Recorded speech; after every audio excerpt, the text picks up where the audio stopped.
JT, it is here. It is absolutely here. The season, look, maybe it's not here, but it is. 1 week away, Labor Day weekend. Labor Day weekend is a huge one to be celebrated, but I always feel like it's sort of the last chance to get anything in because your life, my life is about to change so dramatically because of what football season means to us. Now, look, we're going to get to Kelce and Swift. We're going to get to Ashton Genty, who I'm very excited about. We're going to get to teams going worst to first in this league this season. But I just want everyone to understand first. And we're going to get to our JT's tip of the trade by the time we get out of here today.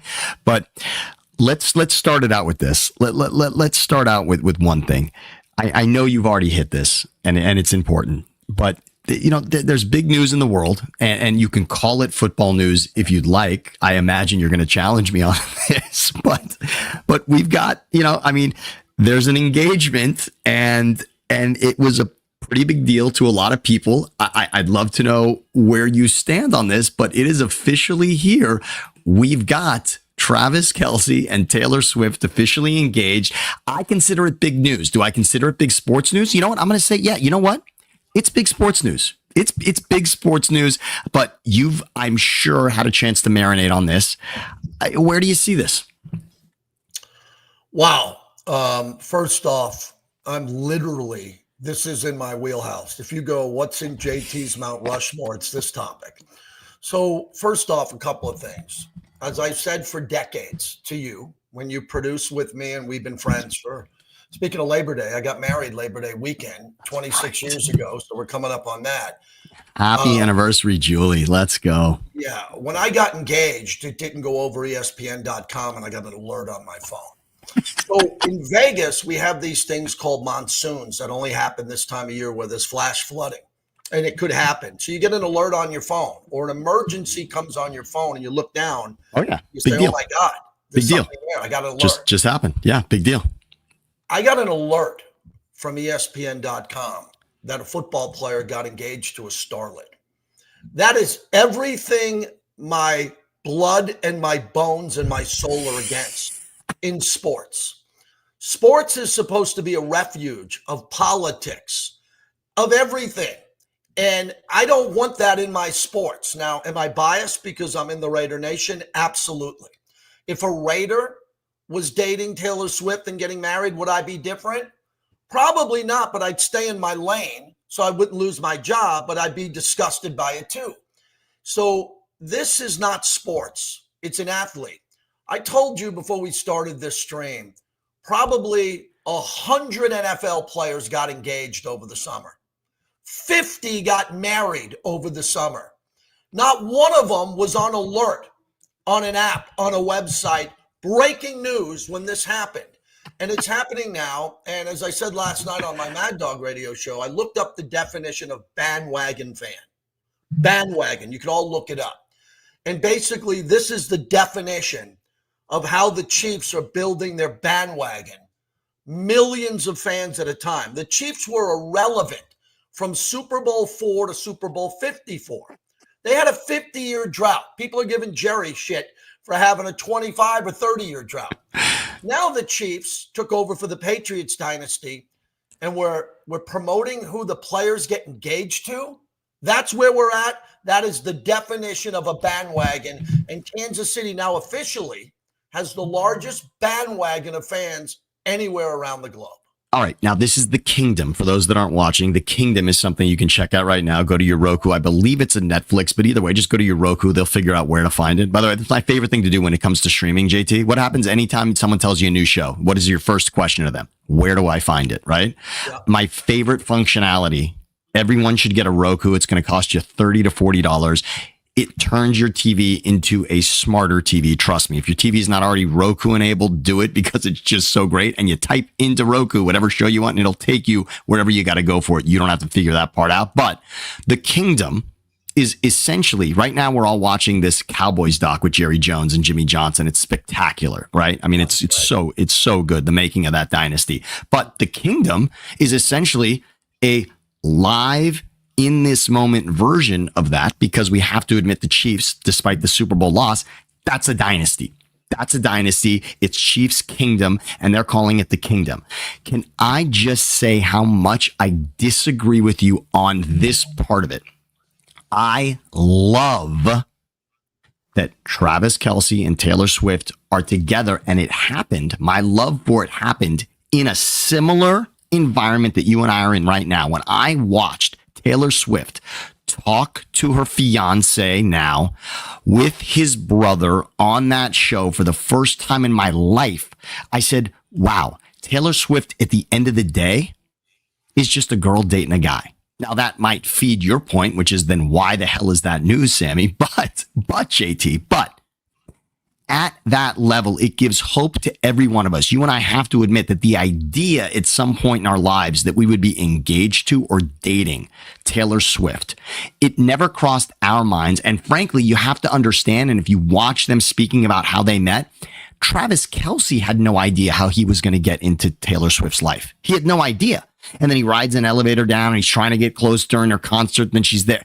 He didn't, and she's even saying he didn't go to my PR team and ask. No, he went for, in the way, JT, you in your life, when you were making thousands of dollars selling stocks and you had to bang down doors to make it happen and nobody was better, you were convinced nobody's better on the planet than turning somebody that doesn't care at all about what I'm saying into putting money behind it. That's what Travis had to do to get Taylor Swift to say, not only do I want to hang out with you, I'm considering spending the rest of my life with you. It is one of the great, and those that don't think Travis Kelce's an underdog, I'm calling Kelce an underdog in this story in the way that Taylor now is with him. And she's ultimately, she doesn't have to be with anybody. You could argue maybe she shouldn't be with anybody, and she's with him. I find it to be a glorious love story and frankly, a sports story, because here's why. Sports has changed your life and sports has changed my life. And Travis Kelce is Taylor Swift's husband, which, by the way, to a lot of people, that's who he's going to be. They're going to know the first part better than the second part. Football changed his life for the access that he had to Taylor Swift to make this happen. And I'm just going to say, Tom Brady and Giselle, Josh Allen's got Haley Steinfeld. I root for those stories because anytime in our lives, in junior high school, when you wrote a girl a note, I like you, who do you like, 1, 2, 3, and you're hoping that you're on the list, this is a success story. And we talk about wins and success stories here. And I find it to be, it might be the most likable thing. Actually, I don't find much unlikable about the Chiefs. I'm jealous of the winning over the years, but I don't know, compared to the dynasty of the Patriots, can we admit that Andy Reid and Patrick Mahomes are more likable faces of that than we now look back on Belichick and Brady? I'm sorry, but I think it, to me it is. And you've spent a lot of time licking wounds about Chiefs getting over in a division that the Raiders, over the course of the history of this league, the Raiders used to own that division. Let's be clear. The Raiders used to be what everybody was fighting to be. The Raiders used to set the tone as to what mattered in regards to success there. And now it's the Chiefs. So that's got to sting, but I don't find it unlikable. I don't think the ways they go about it is unlikable. And Taylor Swift, in a way, fits into that for me. I could give a puck about this. I could give a crap about this. This is Hallmark BS. This is Entertainment Tonight. This isn't sports. Okay? This is not sports. I'm a sports talk radio host. I do sports. I don't do bits. I don't do this crap. I do sports a couple hours a day, sometimes 5, sometimes 3. So a couple of quick things on this. First off, I am the expert in Raider Nation on Travis Kelce because we haven't guarded him for a decade. We haven't put our hands on him. We haven't guarded him. We haven't done anything to stop him. Coach after coach after coach after GM after GM after GM has not been able to figure it out. I have figured it out. I've said on my broadcast, I've said it to coaches face to face. Put a linebacker over the top of them, hit him at the line of scrimmage, chip him, and have a safety over the top who's athletic and good. And Kelce beats good safeties. He's a Hall of Famer. Double team him and take him out of the game. That's what Belichick did. That's what Belichick did with everybody. But we can't do that in Oakland, and we couldn't do it in Vegas yet. So I talk Kelce more than anybody in the Raider Nation. I don't need to see this crap about him getting engaged and his mom and his dad and his brother and the NFL shoving this shit down my throat. Okay, if you want to throw it on Entertainment Tonight and Access Hollywood, and you want to put it on Hallmark, and you want to put it on the Chiefs Kingdom, which I would never watch, I would never watch that garbage, then go ahead and do it. And it's just a way to distract people from sports. See, sports is supposed to distract people from politics and death and destruction and war. And we're not supposed to be breaking news on SportsCenter with a guy getting on his knee with a bunch of flowers behind him. That's soft as hell. It's great. My wife's a Swiftie. My wife loves Taylor Swift. She watches the shows online. She streams them. She's in the chats. She loves Taylor Swift. And I tell her in my home, walk gently with this. You married into Raider Nation. We don't support this bullshit.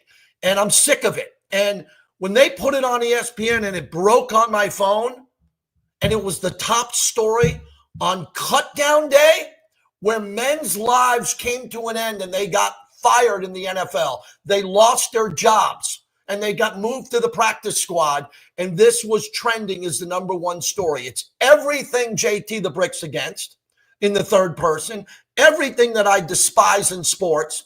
And it's soft as hell. It's soft as Charmin. And we are becoming a softer sports society, as I predicted to you almost 30 years ago. What is the world going to look like in 5 or 10 years with Instagram and all this? Are we going to have dating apps connected to ESPN.com and Yahoo? When someone dates someone, is a dating app going to be flagged and it's going to be breaking news at Yahoo?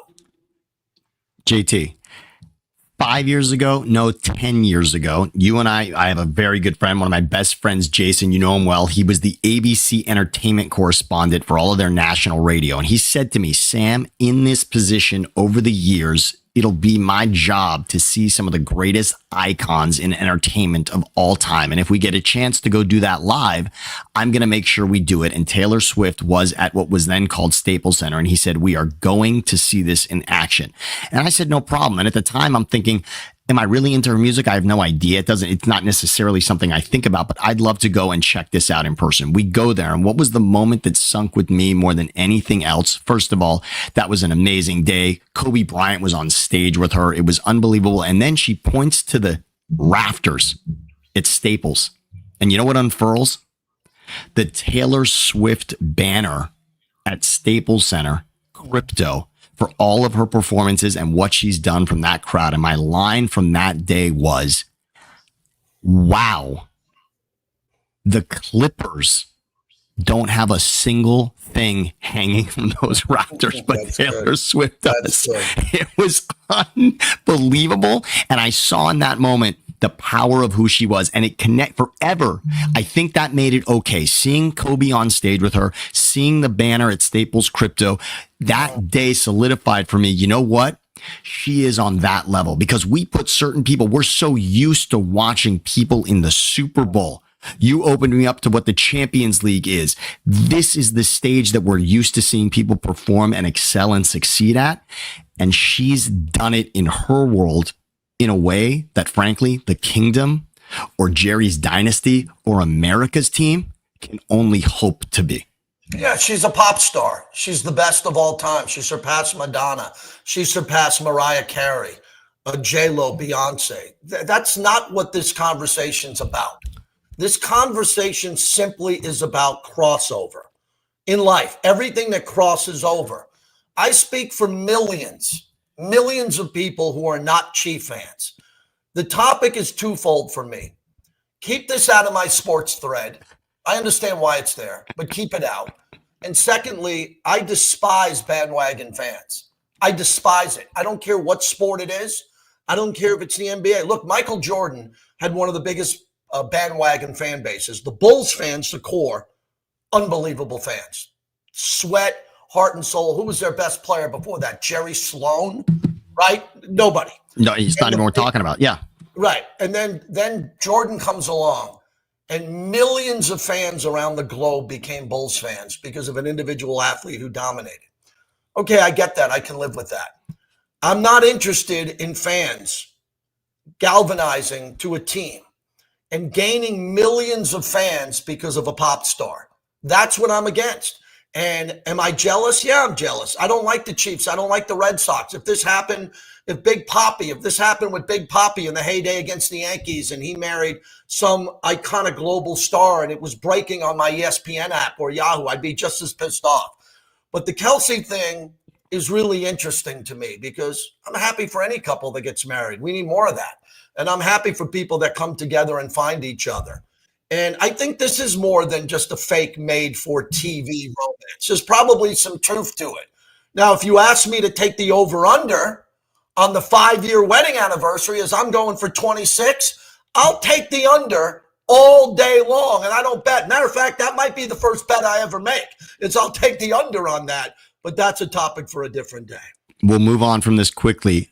I love that you said it there, and maybe that should be the conversation. The conversation should be, let's put it into a sports context, over under on this thing. What are the legs? What are the chances? His career in the NFL, we'd have to imagine at best is another 2 seasons. That's what it looks like at the moment. And the only thing I'll ask you is if John Ritchie or Tyrone Wheatley, when the Raiders had the number 1 offense in football, which we can clearly say the Chiefs should be on that list every year.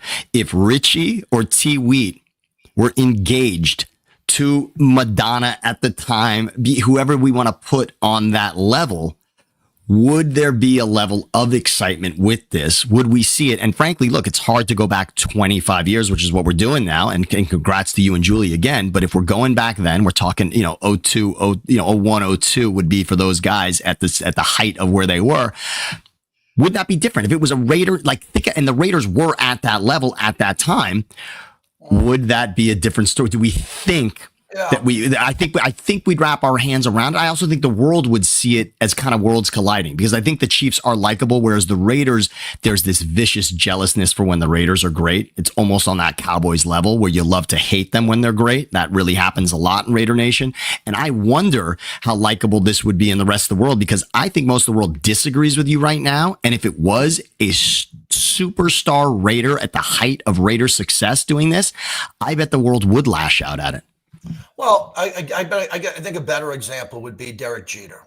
Okay. Right? I'm a big Yankee fan. Derek Jeter, there's a meme out there. There's a TikTok of every woman he dated from catcher to first base to the outfield. And it's the greatest thing ever because it's all just superstars. Minka Kelly, everybody there. And every time Derek Jeter was dating someone, it would go on the New York Post back cover. But it didn't break into the ESPN headlines. And Derek Jeter is probably more famous than Travis Kelce. Travis Kelce now because of Taylor Swift. They're both Hall of Famers and icons. But as we get off this topic, a lot of people in the chat are going nuts and upset about it. Some love it. This is a girl topic. I just said it. This is a girl topic. And girl topics are great. I'm a boy dad. If I had a girl, I'd love this. I'd sit down and I'd talk to my daughter about this. This is a girl topic. It's great for the couple that came together. I am hardcore Raider Nation. We don't support any of this BS. We don't want any of it on our timeline. We want to beat the Chiefs. We're the last team to beat the Chiefs. Segue in Arrowhead, Aiden O'Connell, who's just injured, and we got Kenny Pickett, who last time Kenny Pickett played, he put his knee down in the Super Bowl with confetti raining down. The Raiders just signed a Super Bowl champion quarterback as a backup, no less, in Kenny Pickett. All right, let's do what we're here to do. All right. The season is here. We're a week away. All right. And again, we're going to get to a couple things. We're going to get to JT's tip of the trade, which has a lot to do with what you do during football season. And again, for all of the significant others out there, understand what Labor Day is. It's your last kiss a few people goodbye in your life because their lives are going to change and so is yours as far as them being in it. And we're going to talk about your gauntlet coming up. But I want to set us up for a topic right now about the season in a very real way. Let's transition hard from maybe the soft topic that we started with here in Kelce and Swift. Every season we see new teams that surprise us, that do something amazing. Let's call it Washington last season for a team that was so exceeded what we could have thought coming into the season to wind up in the championship game. They're the Final Four of the NFL, and there they were in a game where, at least for a moment, they sniffed the Super Bowl. is there going to be that team this year? And again, every season it seems, and just about I believe it does, there's a worst to first story. Every year you take a division and there's a team that was in last place the season before that is contending for or winning that division. And I just want to run down all the teams, and then you and I can discuss and pick out a few that would have a shot at this, because a team we talk about a lot, the Raiders, are in this, a team that we both know well from the Bay Area. Also, the Niners are in this conversation. We're talking Patriots, Browns, Titans, Raiders, Giants, Bears, Saints, Niners. Those are the teams. Those are the last place teams we're discussing. And I'm going to say something so you don't have to be framed as the guy that said this. I'm going to take it from you right now. All right. And we can discuss it together, but I'm going to take the brunt of it because I'm so bullish about it. Now, worst to first is a lot. You got to climb a lot of ground. But again, this isn't in the standings with 2 games to go that I'm saying worst to first. Yeah. This is 17 chances to go worst to first, right? This is 17 games. Everybody's at 0-0 right now. This isn't a team in the wild card standings that has to jump 4 to get into it. This is everybody at 0. I'm going to talk about the Raiders, and here's why. When you look at the offseason, and yesterday the rosters became sealed and shut, right? This team, this Raiders team, when you talk about facelifts, when you look at a team from the previous season and ask yourself what they look like coming into 2025, close your eyes and imagine every team and picture what you want about them in 2024, and then look at a roster and see what they're doing for 2025 and check out who's in the coaching staff. There isn't a team with a greater makeover in this league than the Raiders. And that's surprising because it's a team that, frankly, from a brand standpoint, is locked into people's minds. Silver and black always represents certain things in this league. And yet this team is so remarkably different than it was months ago. When you change quarterback, running back, coach, offensive coordinator, sign your best defensive player, and have the number 1 tight end heading into the season, you are in a much different spot than you were the season before. Geno Smith, Pete Carroll, Chip Kelly, Ashton Jeanty. Those are just the new names. If we didn't talk about anybody that was even on the team, and I'm excited about plenty of people that were on the team, but if you just talked about the new pieces, I'm sorry, but number 2 for the 49ers, forgetting his name right now, is still asking people who the kid with the ball was that hit him 2 weeks ago in that preseason game when Jeanty decided, oh, you got a hole for me? Watch what I can do in a hole. Ashton Jeanty in that moment, call it preseason, call it what you want. When you say the word beast mode, there's been nobody that's been at that level. And frankly, Marshawn shared that jersey and looked pretty great coming back to the Bay Area in silver and black. And I understand his glory years were not there, but Ashton Jeanty looks every bit of that, and we won't get excited until we're 5 weeks into the season. But if you're asking for someone who looks the part, it is certainly that guy. And in regards to what you're getting out of quarterback play heading into the season versus last season, and now looking at this season with Geno, and when you look, and we love Antonio Pierce. I mean, from your Giants days and what he meant, and again, we talk about that last win against the Chiefs in Arrowhead on Christmas Day. Antonio Pierce is a leader of men. And he will lead men in his life. The rest of his life, he will lead men. He's got that. But in regards to head coach, what Pete Carroll brings to the table, in regards to what offensive scheme can mean for this team, Chip Kelly, love him or hate him, if you're an Eagles fan or a Niners fan as your head coach, but as your offensive coordinator, Chip Kelly's a mastermind. Chip Kelly is Sean McVay before Sean McVay. Let's get it clear. Let's remember what he did at Oregon. And frankly, he led the Eagles to back-to-back 10-win seasons. Forget about what happened at the end. But he made Mark Sanchez somebody. And frankly, for those that remember Nick Foles in Philadelphia, Nick Foles' greatest complete season, guess who his head coach was? Nick Foles. He threw for, you remember it well. Guess what, Raiders fans? Nick Foles threw 7 touchdowns against the Raiders when Chip Kelly was his coach. All right. He was in the MVP conversation. Chip Kelly can do things. So I'm not putting you on the spot about this. I'm the one that's saying I'm bullish. I'm bullish about this Raiders team having an opportunity to be so much better than last season. You want to tell me maybe it's not first place, Sam? Get out of here with first place. Fine. But if you're looking at worst place, last place teams in a division from the season before, I like the Raiders out of the basement. How about give me that? Give me that. This team has an opportunity here to collect wins and to be in a conversation that they haven't been in a couple of years. And it hasn't been that long, everybody. They had the Bengals in a playoff game the year Cincinnati went to the Super Bowl. So let's not pretend that this team doesn't know what it's like to get on a playoff run. It happens. It happens with interim coaches. It happens. So we've seen a lot. This team has an opportunity. And if you're stacking up the last place teams, the Niners might have the easiest schedule, but nobody's had a facelift like these Raiders.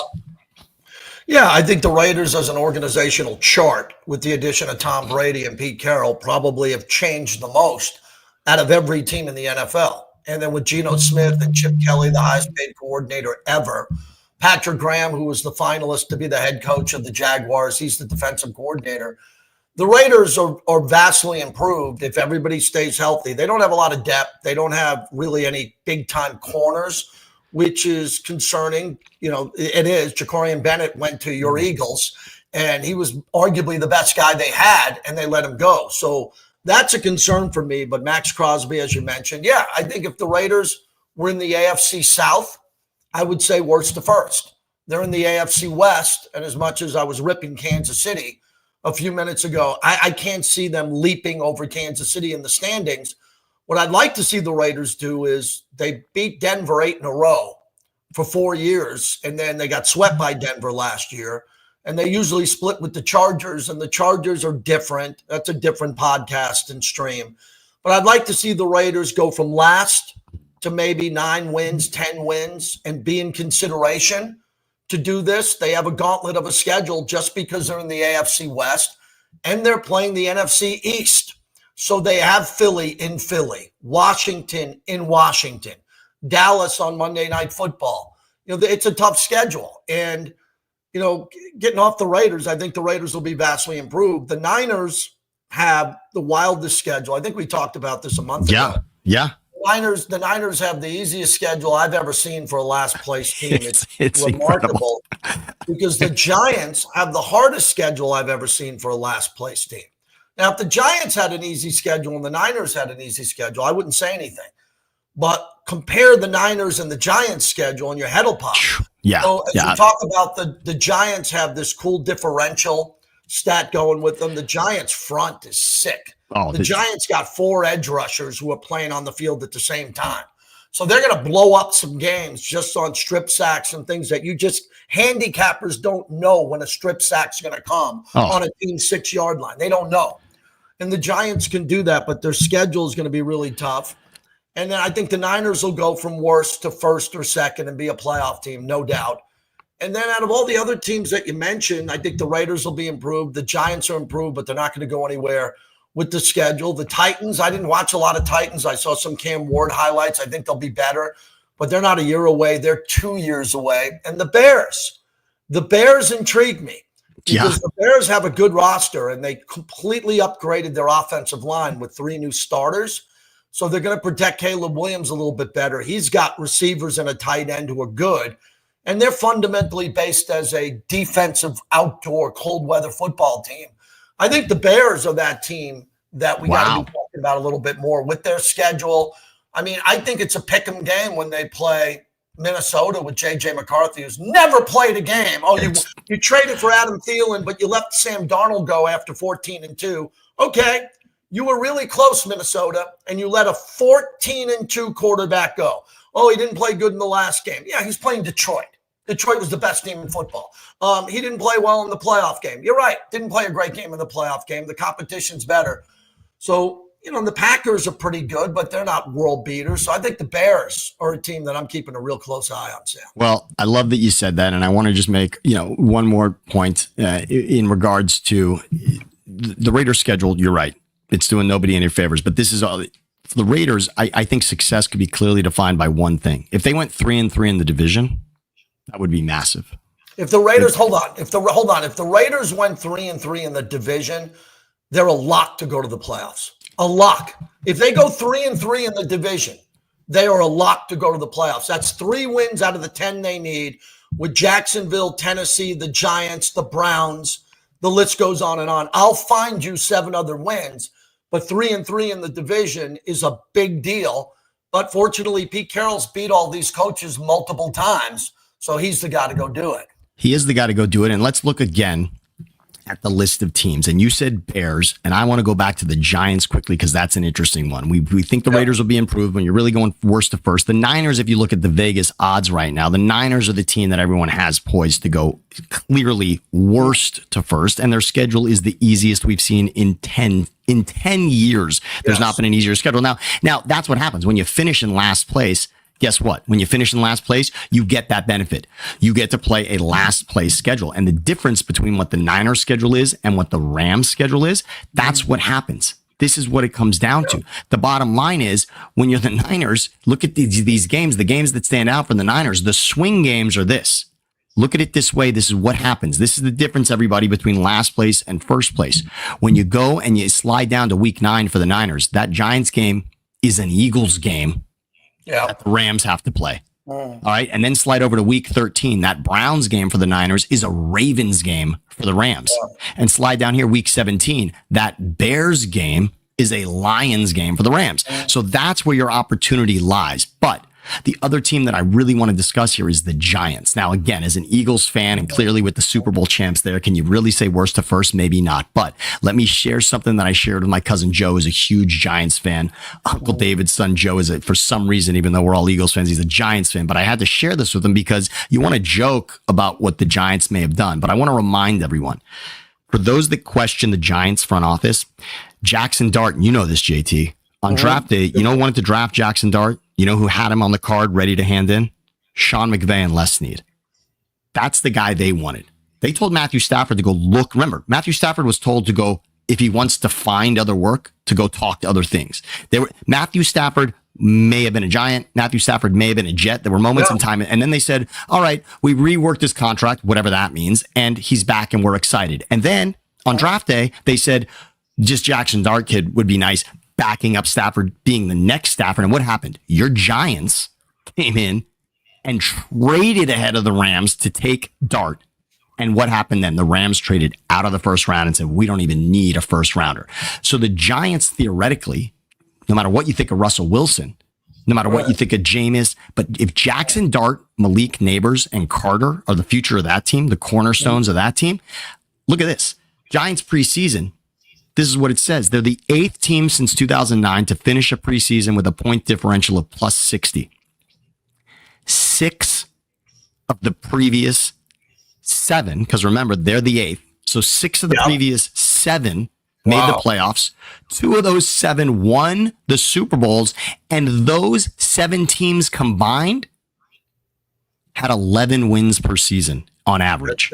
That's big. That's amazing. So if you want to say that history repeats itself on the Giants, I mean, if the Giants have 11 wins, that's the greatest turnaround. There it is in the NFC East again.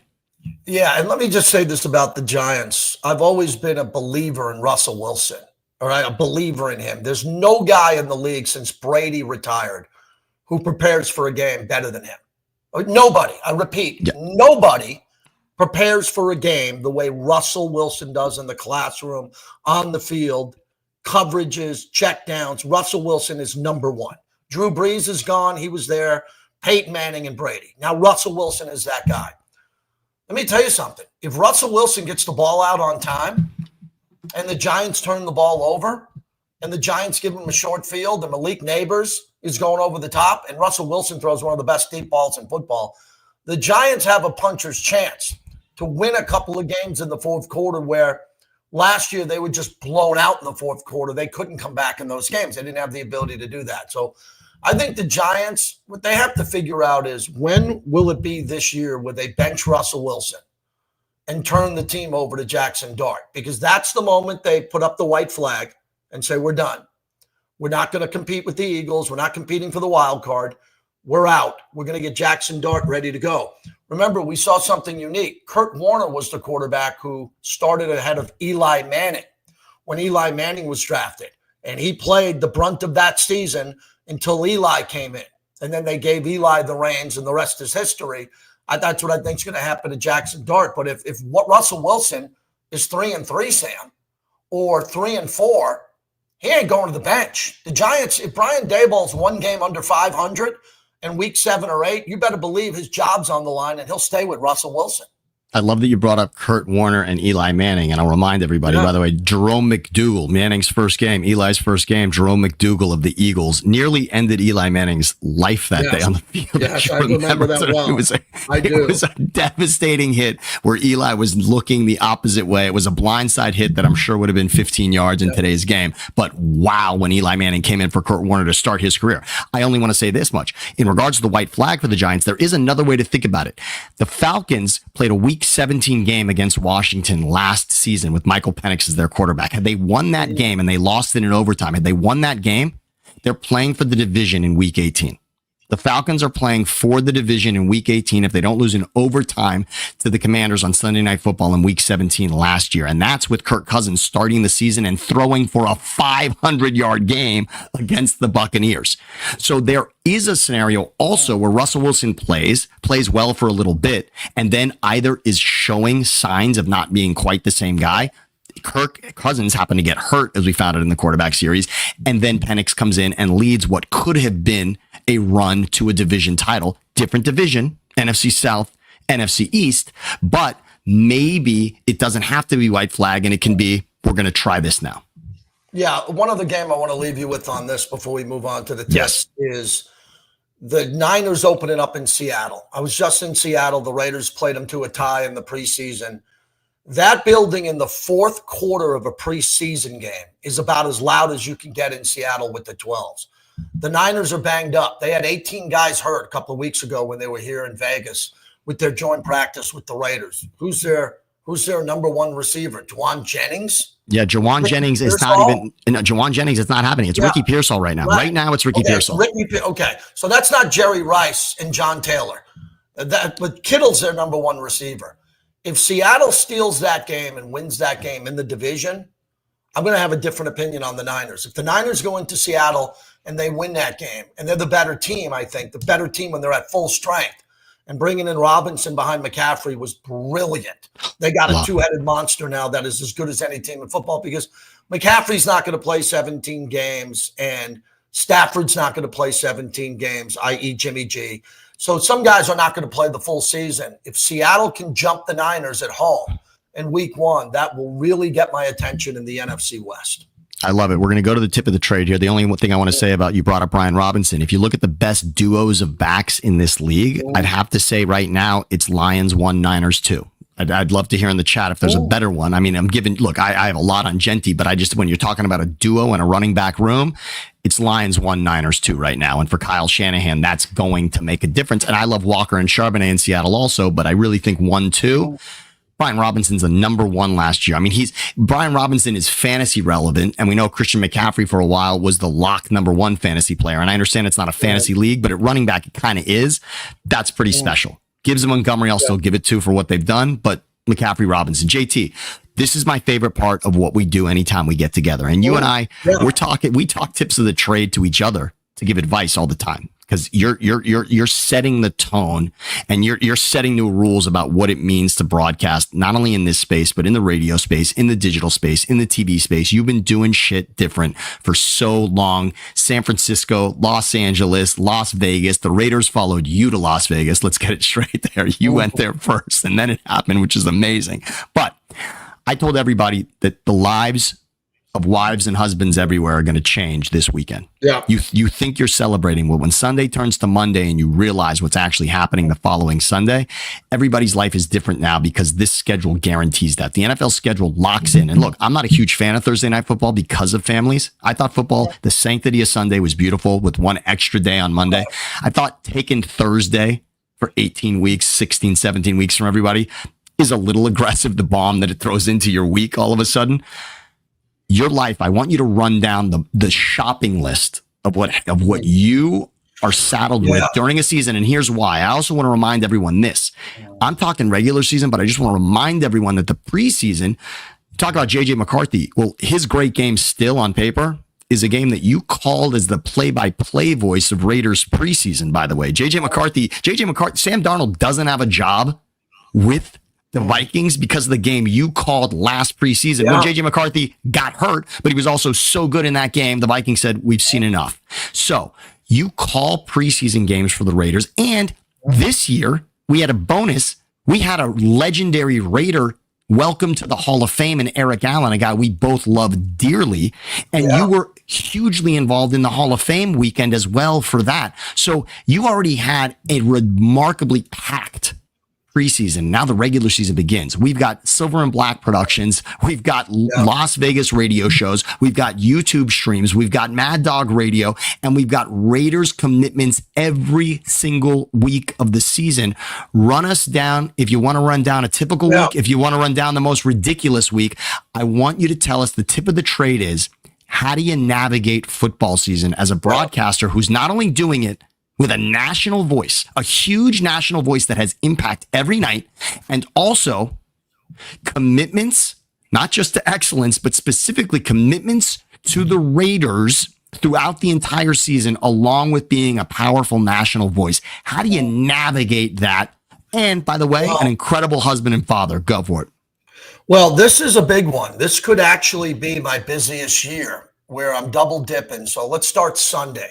Okay, not this Sunday because it's Labor Day weekend, but week one of the NFL. So Sunday, I'll anchor the Raiders pre- and post-game show from the stadium, a home game. I got to drive. I park at the stadium. I go up. I walk the field. Then I go to the Torch, which is the biggest crowd of all 32 teams for a pregame show. Thousands of people next to the biggest bar west of Austin, Texas, in the stadium. I do the pre, then I do the post-game, then I drive home. And I do Mad Dog Sports Radio from 7 to 10 Pacific. So Sunday, no one has a longer day than me on Sunday. Nobody. It's impossible unless you're doing a talk show Sunday night for 3 hours. And I don't know many people who are. So you got that. Then Monday morning, I wake up and I do a TV show with Eric Allen. It's a Raiders recap television show in Vegas on Fox 5. Then I do my noon to 2 show. Then I do 8 to 11 p.m. Pacific on Mad Dog Monday. Tuesday, noon to 2, Raiders Radio, 8 to 11, Mad Dog. And then Wednesday, I interview the head coach of the Raiders, Pete Carroll. I do a live stream on YouTube for the Raiders on top of my Raiders radio show. And then Wednesday night, Thursday night, Friday night, unfortunately, I'm off. So if I can MC an event in town or whatever, I can do that. And that's it. So with the podcast, with what I'm doing with Tom Looney once a week, I'm going to launch a new podcast with an NFL Hall of Famer. That announcement's coming. And then my big thing, Sam, is, I got 15, 16 clients in Vegas, partners, that I have to handle every week. That's live reads on the radio. That's texting these partners and finding out what's changing in their business model for my show, which takes up a lot more time than hosting the show. So from Sunday all the way through the week, the only night off I have is Friday and Saturday because I work Sunday, and I love it. And someday I'm not going to have any of those jobs. I have 3 full-time jobs: the Raiders, working on Raiders Radio, and working on Mad Dog Sports Radio 3 nights a week. I could not do 5 nights a week on Mad Dog. Not that that was offered to me, but it is gorgeous that I get 3 nights a week nationally, Sunday, Monday, Tuesday, to talk football. And that preps me for my daytime shows, because when I turn the machine off at 11 at night, I don't got to wake up at 6 in the morning with a bunch of people serving me bagels and coffee telling me about what I missed, because I watched Ohtani hit a walk-off at 10 o'clock Pacific, and I'm watching games and hockey games and all this. So I'm very blessed and grateful for the amount of work I have. But in this great year where I will turn 6-0, that is an amazing amount of work and a lot of work. Most couldn't do it because most have never done it. And if they did it, they'd freak out once it was week 3 or 4. I don't think I'm going to freak out by week 3 or 4, but it's a daunting schedule and I'm up for it. It's daunting. It's a gauntlet. You're prepared for it. And I want to remind everyone the moniker. So JT and I go back to 1999, and upon arrival in the Bay Area to see what I thought, we worked with legends and around legends. Okay. Greg Papa, we've already spoken to, and we wish him the best. And we love Greg Papa, and he did amazing work there. But frankly, the guy that you know very well, of course, Jim Rome was doing huge things at that time. Scotty Farrell. I mean, the sports babe was a thing back then. We had people that were working hard, or at least seemingly working hard, or at least getting the credit for working hard. The hardest working man in sports talk, and I got to credit, look, for everything that Ticket 1050 was just building to become. They figured that out. JT the Brick's the hardest working guy, and here's why. On that station on 1050, let's remind everybody that this is Monday through Friday, and really Sunday through Friday, if you really want to look at it. You were on middays on 1050 for 3 hours, and you were heard at night on Sports Fan Radio Network for 5 hours. 8 hours. You have to understand something.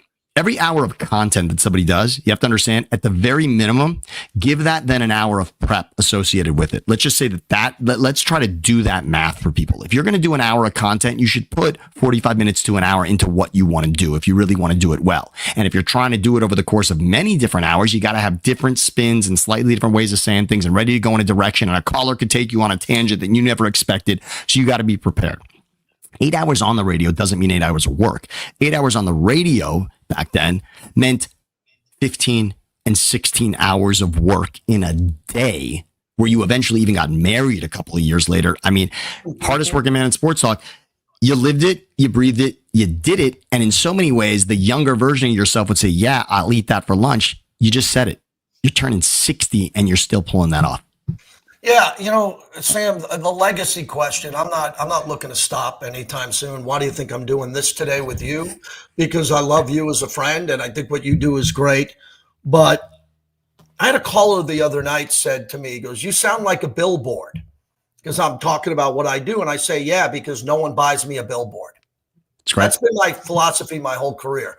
Most of the program directors I've worked for, and I got some good ones now, they don't promote me. They don't. So I have to promote myself. So if I tell someone I'm doing something this week or that week, it's just to get the word out. Maybe someone will donate to the charity that I'm emceeing an event for. Maybe something will happen. But let it be clear. Let this be clear, because the format's changing. Sports radio is changing fast and dramatically.